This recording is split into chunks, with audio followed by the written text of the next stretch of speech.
Oke, uh, untuk apa namanya? Itu sistem operasinya bisa pakai, terserah teman-teman mau pakai CentOS, Debian, Ubuntu. Iya, kebetulan di sini saya menggunakan apa namanya ini Raspberry ya. Jadi di Raspberry-nya saya install Debian. Kalau untuk yang CentOS kemarin sudah saya coba install sih, cuman rada berat ya untuk di Raspberry saya. Ada saya milih yang Debian Debian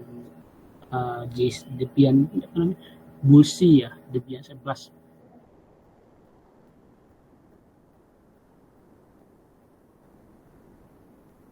Oke, teman-teman nanti bisa install di VMware-nya ya, ataupun di DualBoot, atau juga bisa pakai VirtualBox ya untuk servernya. Nah, kebetulan saya di sini menggunakan Raspberry.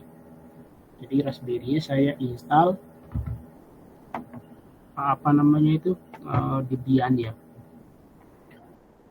Oke, saya langsung saja untuk yang kemarin. Yang pertama kita terkait dengan network ya, atau MQTT.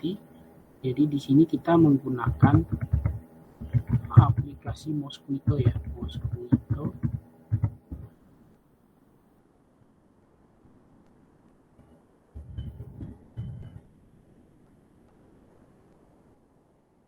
Oke, di sini kita menggunakan Mosquito. Nah, di sini teman-teman bisa lihat ya. Yang dibutuhkan sebenarnya di sini ada dua ya. Yang paling utama yaitu aplikasi Mosquito-nya itu sendiri, di mana Mosquito ini digunakan sebagai MQTT broker ya. Nah, biar nanti Mosquito-nya itu bisa dibaca oleh klien, maka kita butuh Mosquito client. Oke, jadi dua komponen ini yang perlu diinstal oleh teman-teman nanti di servernya, seperti itu.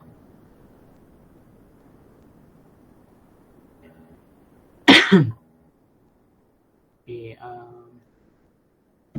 saya update dulu.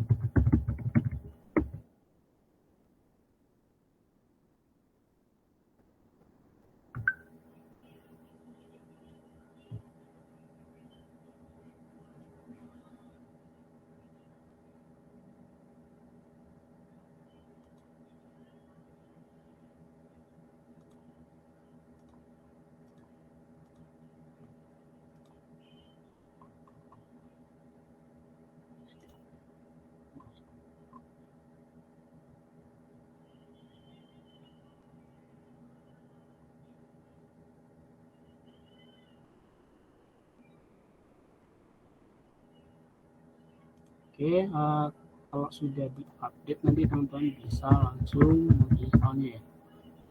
Kalau di Debian itu kan kita bisa pakai apt-get ataupun langsung apt install gitu bisa.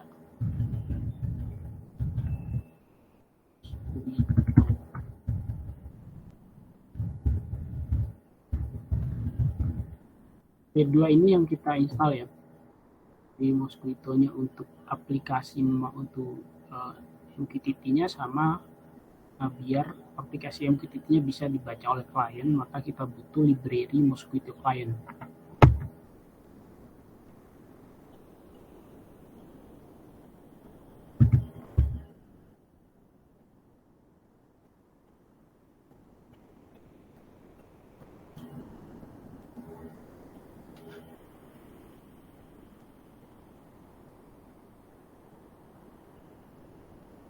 Oke, biar kita memastikan apakah aplikasi sudah terinstall atau enggak.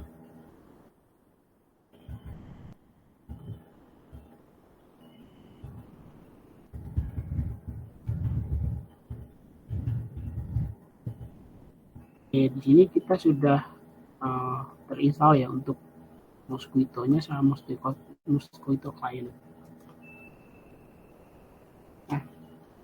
Setelah diinstal kita bisa menjalankan ataupun menghidupkan Mosquito-nya agar bisa terbaca ketika sistem, khususnya di sini saya menggunakan Raspberry. Jadi ketika nanti hardware-nya restart, jadi dia nanti langsung kebaca di proses startup-nya seperti itu.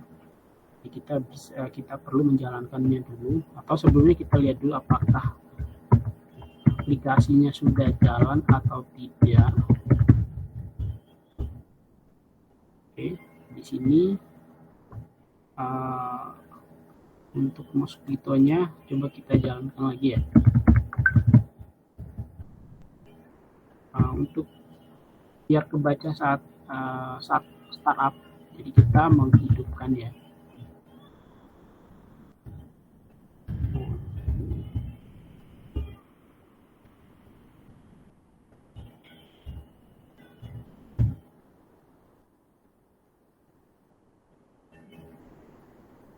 Oke, ini Mosquito-nya nanti sudah langsung otomatis terbaca ya saat startup.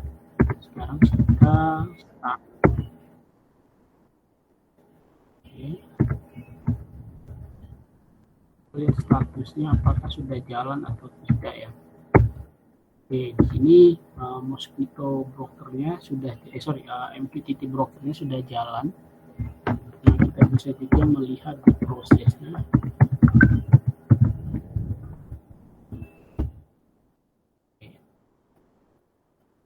Kita juga bisa kita lihat di top ya. Di sini ada Mosquito.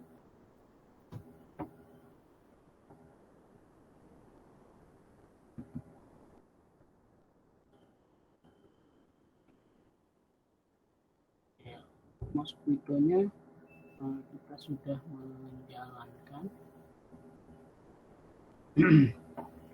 Nah, tinggal kita kita tes ya, bisa kita tes untuk Mosquito-nya.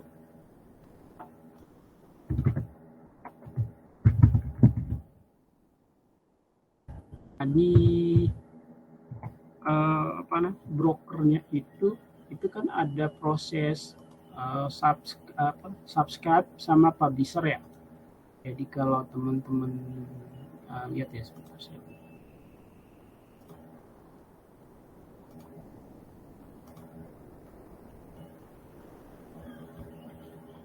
Oke, jadi kalau di Mosquito khususnya untuk MQTT broker itu ada proses publisher sama subscriber ya. Jadi ini publisher istilahnya ketika misalnya ada sensor, jadi dia publish gitu. Jadi cara kerjanya seperti itu, jadi dipublish ke brokernya, nanti brokernya yang memberikan informasi baik ke si klien ataupun si user yang melakukan monitoring terkait MQTT itu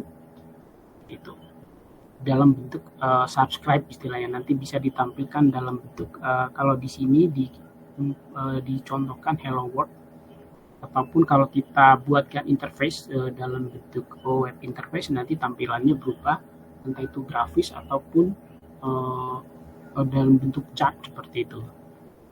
Nah, untuk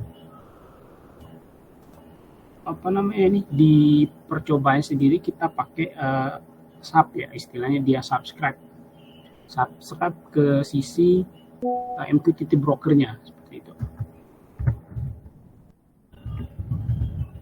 Nah, kenapa localhost kan karena dia di server ya, di servernya sendiri. Jadi di aplikasi Mosquito-nya kan kita install di server ini, jadi makanya dia baca ke localhost.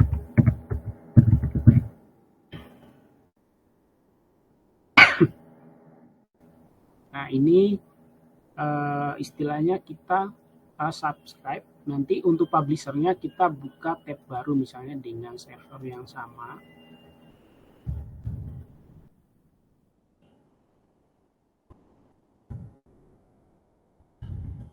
Oke, sebentar saya demo dulu.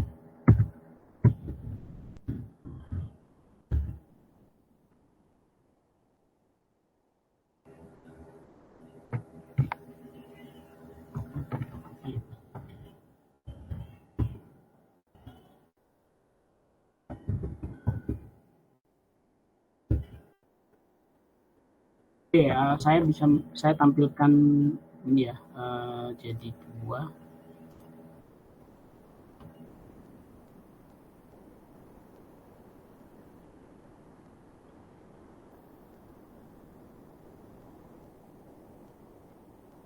Oke.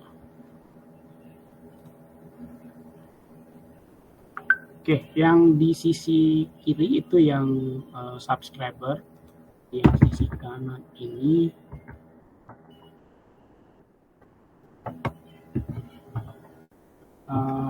yang ini yang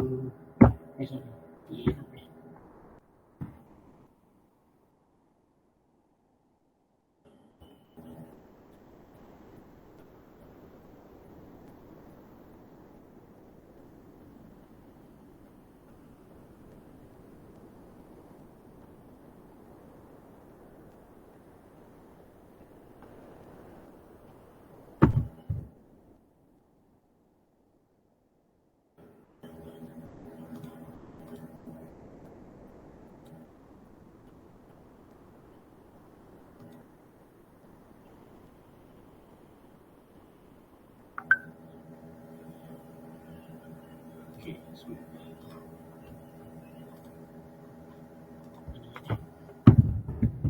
itu publisher.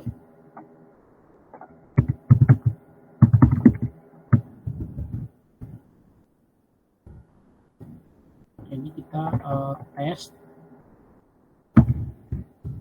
untuk message-nya, misalnya tes MQTT broker. Ini untuk message-nya ya. Oke, jadi nanti di sini ada tampilan MQTT broker. Jadi istilahnya ini kita untuk contoh ya, ketika misalnya terjadi proses komunikasi antara server MQTT broker dengan perangkat ISP yang bertindak sebagai subscriber sama publisher. Nah, saya ulang. Nah, di sini nanti akan tampil di sisi ini kita contohkan atau kita contohkan dia sebagai ISP32 ya. Jadi kalau kita misalnya memberikan request atau semacam pesan ke server MQTT brokernya, nanti akan tampil sesuai dengan apa yang kita requestkan seperti itu. Itu untuk server Mosquito-nya. Jadi untuk server Mosquito atau MQTT brokernya sudah bisa kita integrasikan dengan ISP32. Nah, sebelumnya ini kan masih belum ada user sama password untuk MQTT-nya ya. Jadi kalau di ISP32 ya minggu depan kita langsung konekin ke ISP32 ya. Untuk yang hari ini kita coba install dulu untuk MQTT-nya sama aplikasi yang Grafana sama InfluxDB-nya seperti itu.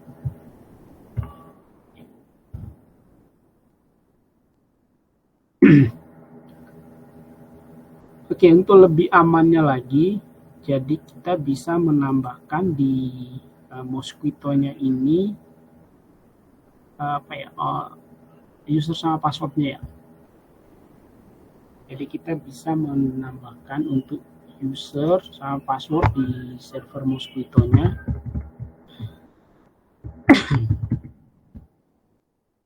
Oke, kita buat dulu untuk password-nya sama user-nya ya.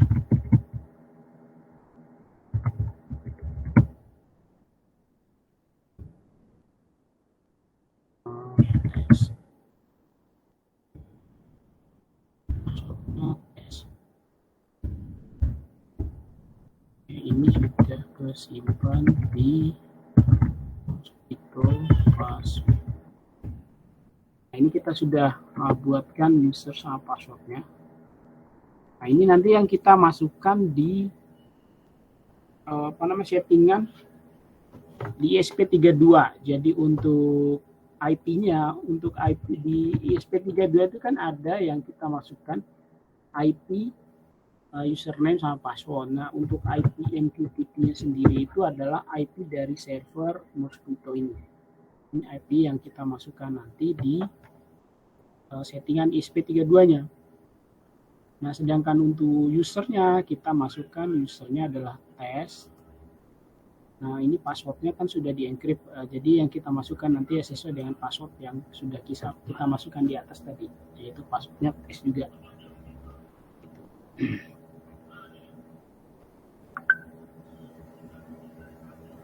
Oke, setelah kita buatkan user sama password di server Mosquito-nya, kita masukkan atau kita config dulu yang di server Mosquito-nya. Kita config.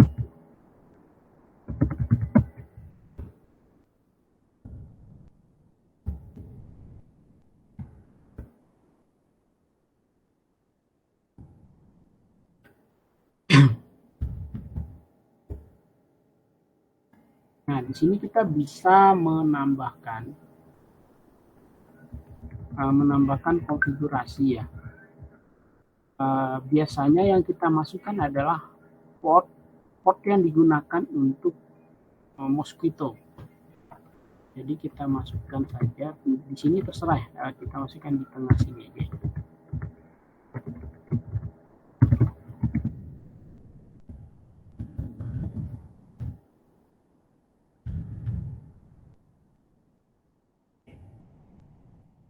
Oke, di sini kita masukkan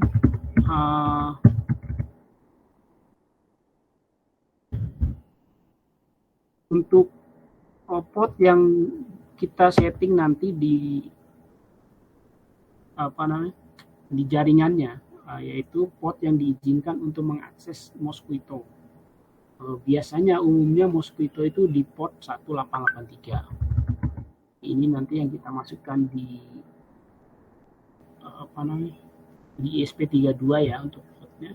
Atau juga kalau di ESP32-nya tanpa port juga biasanya juga bisa, tetapi nanti ketika kita tes di Wireshark gitu ya, jadi nanti yang kebaca adalah portnya ini, port yang sudah kita setting di servernya Mosquito.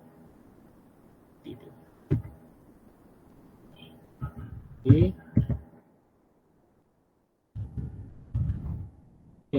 Untuk host biar lebih secure istilahnya, kita tidak mengizinkan Anonymous untuk mengakses server kita. Kalau misalnya kita mengizinkan Anonymous untuk mengakses server, berarti di sini kondisinya adalah true. Jadi kalau misalnya Anonymous, dia true.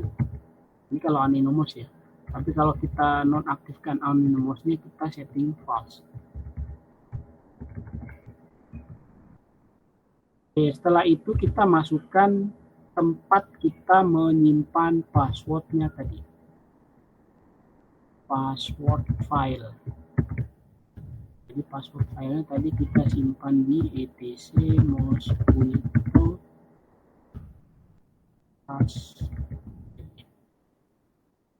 kita simpannya di sini ya, mungkin biar lebih pasti. Kita lihat dulu. Kita tadi simpan passwordnya di sini. Berarti kita masukkan settingannya di sini. Tempat password file dari MQTT-nya disimpan yaitu di sini ya, di .passwd. Ini untuk konfigurasi MQTT-nya. Banyak macam ya untuk pengamanannya. Jadi kalau kita masih setting yang barusan ini kita masih standar. Jadi kita memberikan password sama user untuk koneksi MQTT. Tapi misalnya kalau kita integrasikan lagi dengan katakanlah OpenSSL gitu, jadi kita tambahkan lagi nanti OpenSSL. Jadi kita harus menginstal aplikasi yang lain yaitu OpenSSL.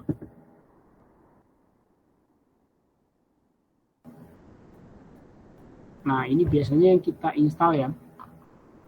Kita install aplikasi tambahan yang memang support dengan TLS untuk pengamanan di MQTT.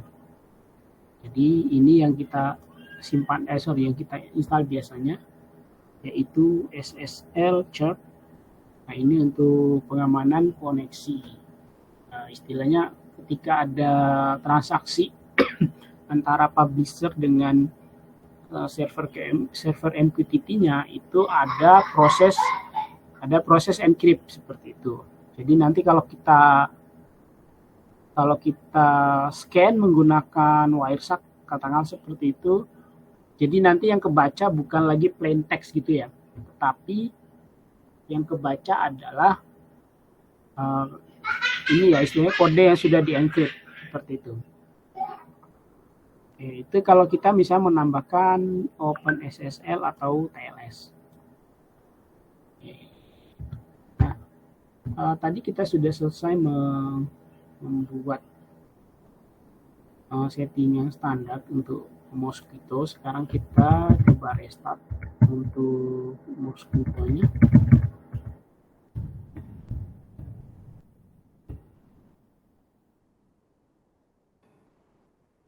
Pastikan tidak ada error ya. Ini sudah jalan untuk Mosquito-nya.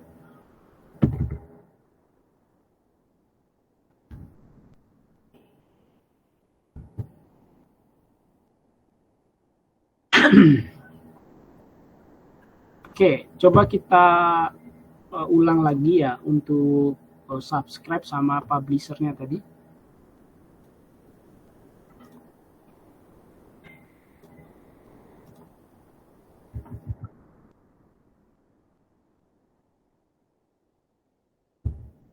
Oke, karena tadi kita sudah set user untuk password sama usernya kita sudah set, jadi kita harus memasukkan user sama passwordnya. Jadi kalau tadi yang pertama itu kan belum ada password sama usernya ya untuk MQTT-nya, jadi dia bisa langsung menjalankan percobaan yang dari subscriber dan publisher. Jadi kalau kita coba dari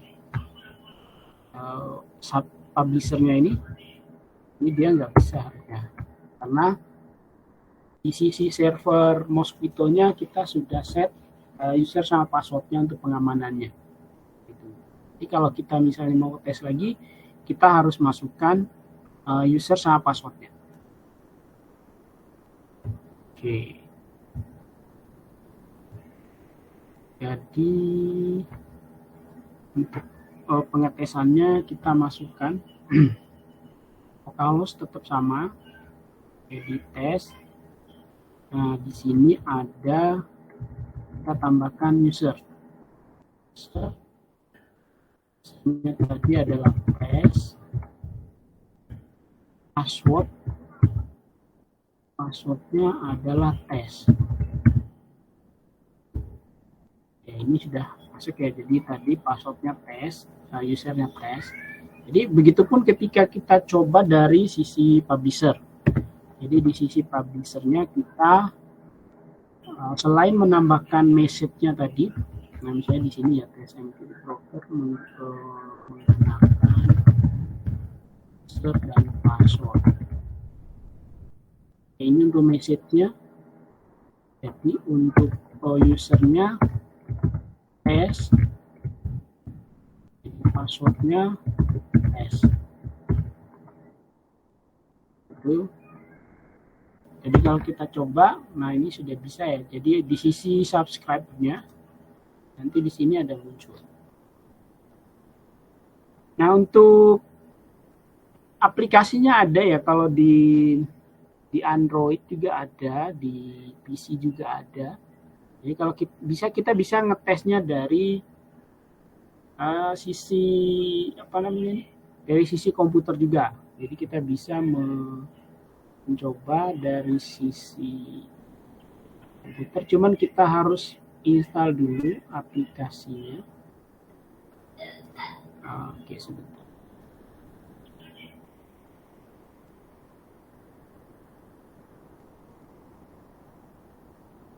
Oke, di sini kita bisa menginstal aplikasinya.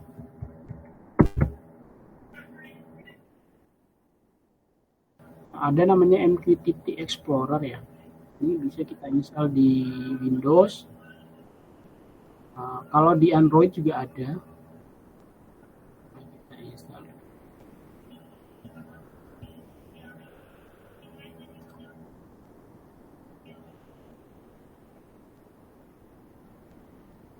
Nah, untuk di Android juga ada ya.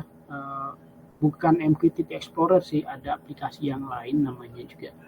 Tapi secara fungsinya sama ya, bisa untuk mengetes MQTT brokernya. Jadi kalau dari sisi servernya tadi kita sudah berhasil untuk aplikasi untuk server MQTT. Jadi ini sudah bisa kita tes atau kita coba di ESP32. Jadi nanti di ESP32-nya kita tinggal nambahkan saja IP dari server MQTT-nya, user sama password. Itu nanti yang dimasukkan di ESP32-nya. Gitu. Oke, saya kembali ke sini.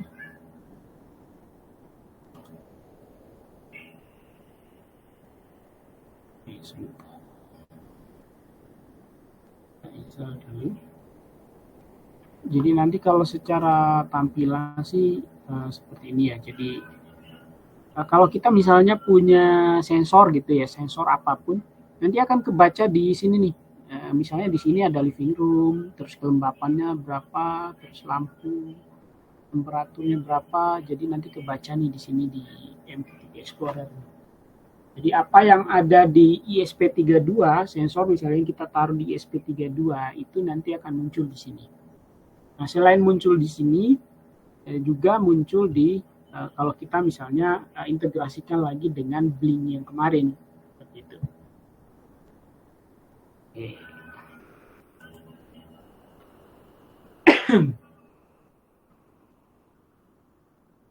Nah, di sini kita tinggal masukkan untuk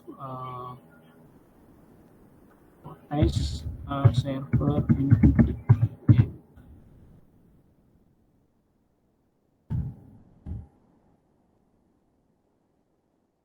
Di sini kita masukkan alamat dari server MQTT-nya tadi. Alamatnya adalah 192. Ini alamatnya 192.168.137.60. Nah, ini yang kita masukkan di sini. 192.168.137. Nah, untuk portnya ini sama ya dengan yang kita set tadi. Jadi di sini kita sudah. Nah, ini kan sudah nih 19883 ya untuk portnya. Ini sama, kita samakan. Nah, sedangkan untuk passwordnya tadi kita sudah buatkan. Ini untuk user sama passwordnya. Usernya adalah tes. Nah, kalau ini kan sudah di encrypt ya untuk passwordnya. Nah, ini kita masukkan di sini tes. Nah, kita tinggal connect. Ini yang masuknya sudah tes. Nah, ini kita sudah terhubung dengan server. Jadi di server sudah kebaca ya. Nah, nanti misalnya kalau ada klien gitu ya, nanti akan muncul di sini di servernya nih. Di aplikasinya dia akan muncul. Misalnya kita menambahkan sensor apa gitu, jadi akan muncul di sini nih di MQTT Explorer-nya. Nah, bisa kita lihat juga di sini secara grafisnya bisa muncul. Nah, dia per detik ya, jadi berapa detik sekali gitu dia nanti akan refresh sendiri seperti itu. Nah, di sini kan ada publish ya, sesuai dengan yang kita coba tadi. Di sini fungsinya dia sebagai publisher. Oke, jadi di sini bisa kita lihat juga sebenarnya, kita monitoring ya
yaitu si min v sama.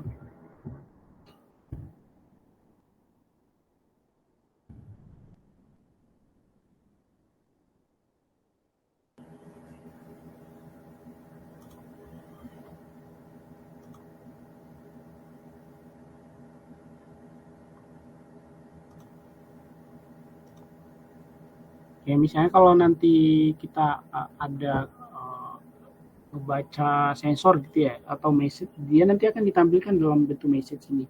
Jadi pengirimannya berapa kali dalam berapa detik seperti itu. Oke, itu terkait dengan server MQTT. Oke, ada yang mau ditanyakan untuk server MQTT-nya?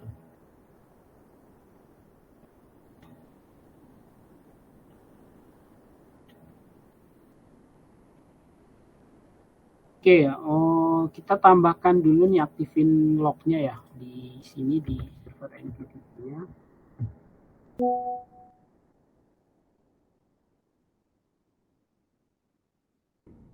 Oke, di sini kita aktifkan log ya. Untuk penyimpanan lognya ada di sini ya, direkturnya varlog mosquito. Nah, sekarang kita tambahkan untuk aktifkan log misalnya. Kita bisa tambahkan misalnya log tipe, tipe lognya apa nih yang kita ingin tampilkan, error misalnya. Kita bisa masukkan, terus log type yang lainnya misalnya warning ya, warning. Itu nanti bisa kita tampilkan. Atau juga kalau pengen lebih banyak gitu ya,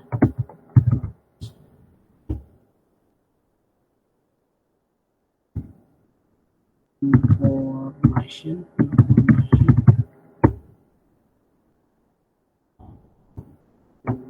katakanlah all gitu lah, kita masukkan, kita simpan, kita restart lagi.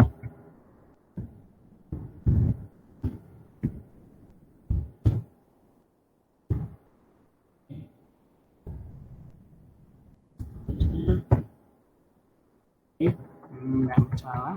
Nah sekarang kita coba lihat lognya.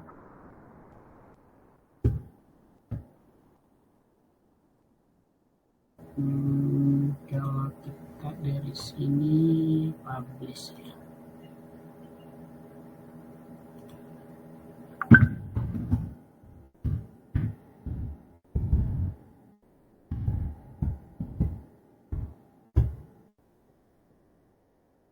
Nah, di sini kelihatan sih kalau di log ya. Kalau kita dari sisi apa namanya? Dari sisi klien ya, katakanlah kliennya di Windows kan kita ya. Nah, coba saya kecilin dulu.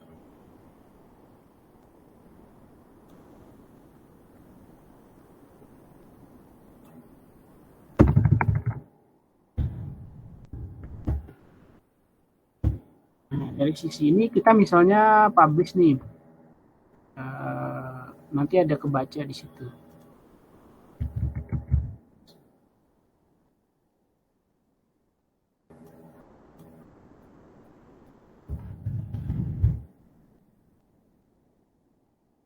Nah, di situ ada denied ya. Nah, nanti di lognya tuh kelihatan ya. Dari sisi mana yang di klien ini yang memberikan atau publish, yang melakukan publish ya. Di sini kan kelihatan ya. Dia di broker, publish, message. Ini ada broker, message ya. Sama dengan yang di sini tadi, message ya. Nah, itu sama. Jadi kalau kita misalnya klik yang ini,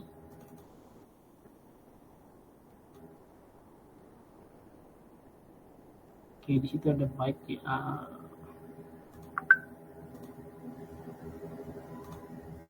Nah, di sini ada sesuai ya. Di sini ada store mana tadi. Nah, di sini store. Nah, sesuai dengan yang di sini, yang dilakukan. Nah, itu terkait dengan server dan klien untuk MQTT server, khususnya Mosquito. Jadi minggu depan kita tinggal integrasikan dengan ESP32. Jadi harapan saya teman-teman di build dulu yang di servernya sendiri, nanti diintegrasikan dengan ESP32. Nah, untuk integrasinya itu nanti saya buatkan modulnya ya, sekaligus yang untuk Grafana sama yang lainnya itu. Oke, sampai sini ada yang mau ditanyakan atau mungkin ada kendala? Oh ya, sebelumnya sudah untuk sistem operasinya sudah diinstal belum? Teman-teman? Sudah, Pak. Sudah ya? Sudah dicoba yang mungkin Mosquito-nya? Mosquito-nya belum, Pak. Oh, belum. Oke. Nah, itu tadi untuk Mosquito-nya. Nah, oke, Mosquito-nya sudah saya rasa. Berarti nanti teman-teman di servernya install Mosquito. Jadi ada 2 tadi ya.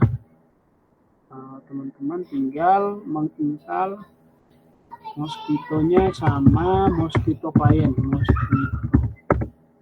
Oke, 2 ini yang diinstal ya.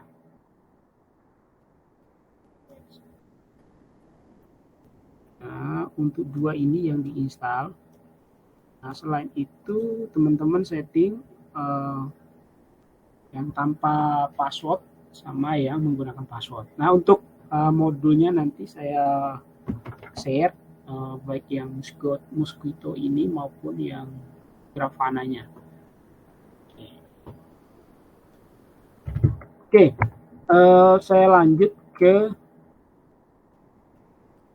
Grafana. Nah, untuk Grafana sama InfluxDB itu untuk tahapannya kita menginstal dulu. Ada 3 ya, ada 3 komponen, InfluxDB, Telegraph, sama Grafana. Nah, untuk InfluxDB-nya sendiri itu digunakan sebagai database untuk IoT atau piranti cerdas. Nah, itu ya. Untuk yang Grafana-nya digunakan sebagai visualisasi dari IoT. Nah, untuk yang InfluxDB ini sih yang diinstal ya. Coba kita lihat dulu. InfluxDB.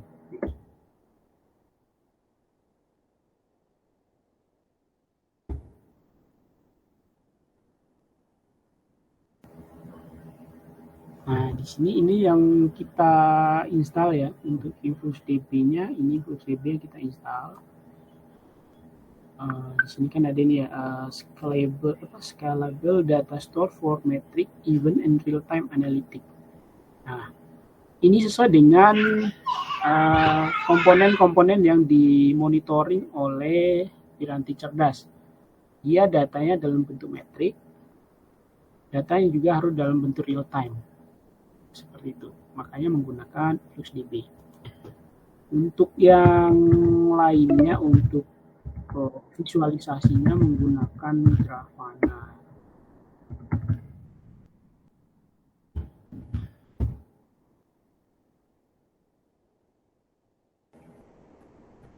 Nah, di sini belum ada untuk Grafana-nya ya, berarti kita harus menambahkan dulu repositori dari Grafana-nya. Itu. Nah, tapi yang langkah pertama itu yang diinstal adalah InfluxDB-nya. Oke, bisa menggunakan teman-teman bisa juga sih lihat di internet itu banyak ya. Oke, saya ngambil repositori dari internet. Nah, ini ya untuk repositorinya.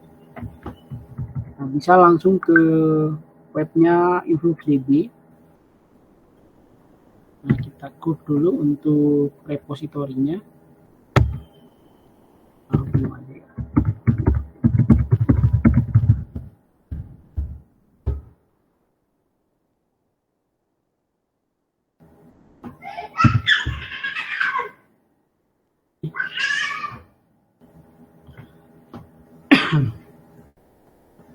Oke, itu terkait dengan aplikasi InfluxDB ya.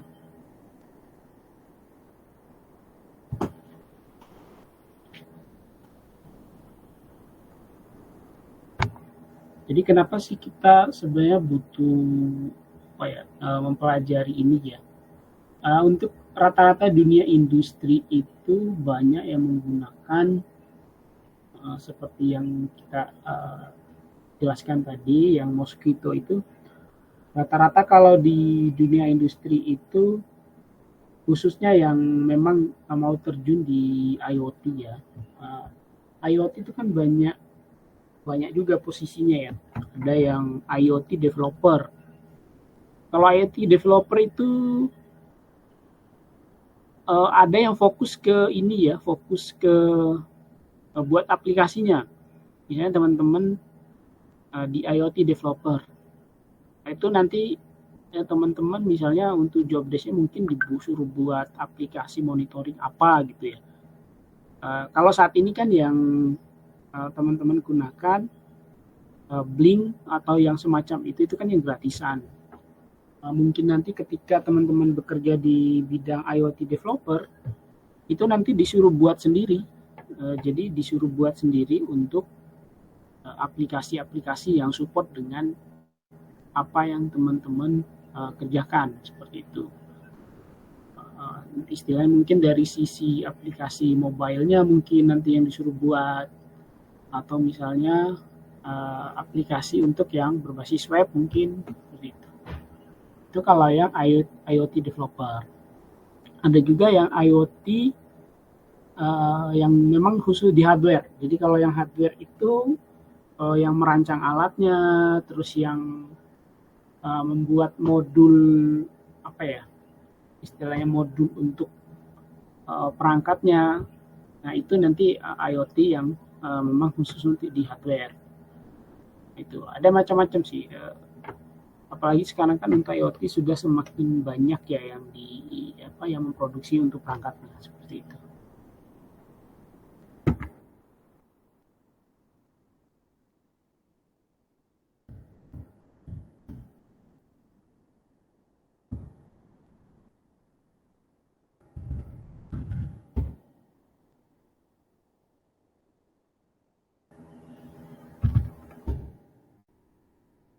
Oke, teman-teman di sini sudah masih sering Linux khususnya server gitu ya. Masih sering ngoprek ya. Halo. Ini pada belum sarapan semua kayaknya nih.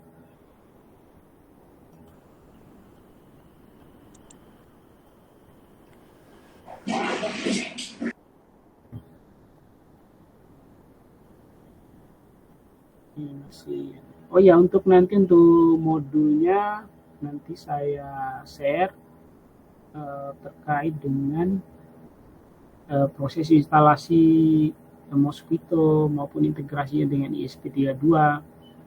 Terus yang aplikasi InfluxDB untuk yang database dan visualisasinya menggunakan Grafana. Itu nanti akan saya share ya untuk modulnya. Nanti sehingga minggu depan itu kita tinggal integrasikan dengan hardware-nya seperti itu. Oke, jangan lupa isi absen ya di presensi. Ada yang mau ditanyakan?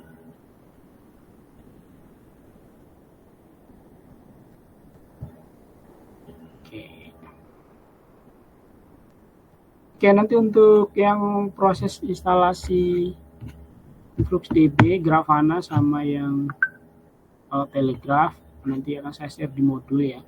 Mungkin untuk hari ini cukup sekian ya. Semoga bermanfaat dan semoga teman-teman ya mungkin diluangkan waktunya untuk mengoprek khususnya server ya. Mungkin itu aja. Ada yang mau ditanyakan lagi? Saya tidak ada, Pak. Oke, terima kasih atas perhatian teman-teman. Semoga bermanfaat untuk hari ini. Sampai ketemu minggu depan. Assalamualaikum warahmatullahi wabarakatuh. Waalaikumsalam. Terima kasih, Pak.